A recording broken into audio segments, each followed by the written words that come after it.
کہا جاتا ہے کہ کسی علاقے میں قحط سیلی پیدا ہو گئی۔ اس قحط سیلی کی لپیٹ میں نہ صرف انسان بلکہ چرند و پرند سب اس کا شکار ہو گئے۔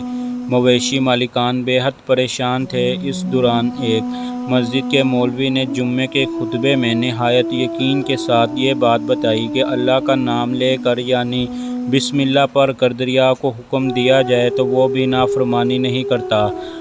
خطبہ سننے والوں میں ایک چرواہا بھی موجود تھا۔ مولوی کی یہ بات اس کے دل میں اتر گئی اور اس بات پر اس کا یقین کامل ہو گیا۔ اس نے واپس آ کر اپنی بکریاں کھولیں اور سیدھا دریا پار چلا گیا۔ اونچی آواز سے بسم اللہ الرحمن الرحیم پڑھا اور دریا کو کہا وہ اپنی بکریاں چروانے کے لیے دوسرے پار جانا چاہتا ہے اور اسے کہا کہ مجھے اپنے اوپر سے گزرنے دے۔ یہ کہہ کر اس نے اپنی بکریوں کو لیا اور دریا پار چلتا ہوا دریا پار کر گیا۔ دریا کے دوسری طرف کا علاقہ گھاس سے بھرا پڑا ہوا، درختوں کے پتے بھی سلامت تھے کیونکہ کسی کو یہاں تک آنے کی رسائی نہیں تھی۔ اس نے خوب اچھی طرح اپنی بکریوں کو سحر کروایا اور واپس لوٹ آیا۔ پھر یہ اس کا معمول بن گیا کہ وہ بکریاں پار چھوڑ کر واپس آ جاتا اور شام کو جا کر بکریاں واپس لے آتا۔ اس کی بکریوں کا وزن دگنا چگنا ہو گیا۔ لوگ چونک گئے اور اس سے پوچھا کہ وہ اپنی بکریوں کو کیا کھلاتا ہے۔ وہ سیدھا سادہ اور صاف دل نوجوان تھا۔ اس نے صاف صاف بات بتا دی، جناب میں تو بسم اللہ الرحمن الرحیم پڑھ کر دریا پار چلا گیا اپنی بکریاں دوسری طرف چروانے لے جاتا ہوں۔ یہ بات سب نے سنی مگر کسی نے اس پر یقین نہیں کیا کیونکہ یہ ناقابل یقین بات تھی، مگر بات ہوتے ہوئے مولوی صاحب کے پاس پہنچ گئی۔ مولوی صاحب نے اس چرواہے کو بلایا اور سارا ماجرا پوچھا۔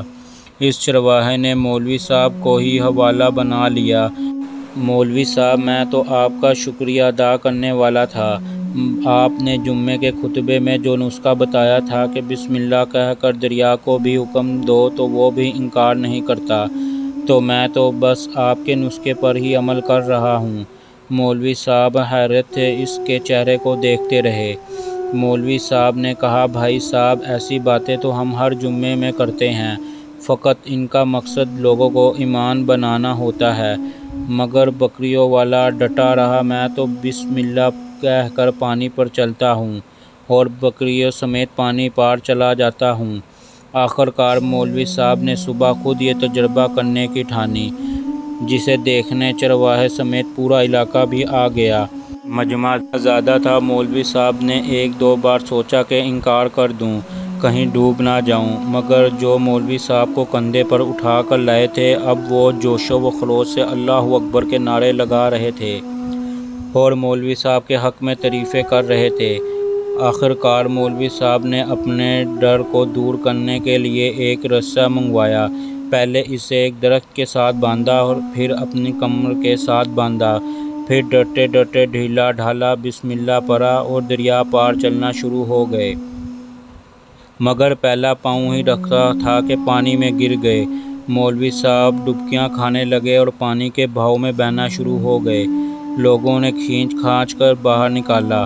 مولوی صاحب کی اس حرکت سے چرواہا کو پریشان کر دیا کہ مولوی صاحب کی بسم اللہ کو یہ کیا ہو گیا ہے، کیونکہ اس کا یہ روز کا معمول تھا۔ اس کے اپنے یقین میں کوئی فرق نہیں آیا۔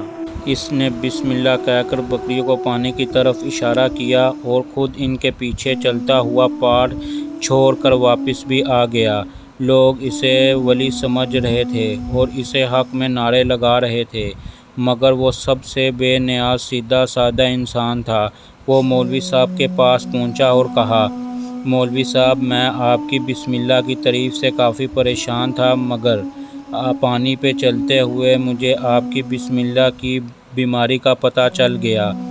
اس چرواہے نے درخت سے باندھی رسی کی طرف اشارہ کیا اور کہا مولوی صاحب یہ ہے آپ کی بسم اللہ کی بیماری، آپ کی بسم اللہ کی برکت کو یہ رسہ کھا گیا۔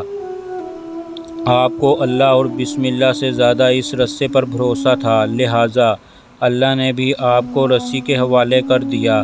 پھر کہنے لگا مولوی صاحب آپ بھی کمال کرتے ہو، میں آپ کے منہ سے سننا اور یقین کر لیا، اور میرے اللہ میرے یقین کی لاج رکھ لی، مگر آپ نے اللہ کا کلام سنا مگر یقین نہیں کیا، لہٰذا آپ کو اللہ نے رسوا کر دیا۔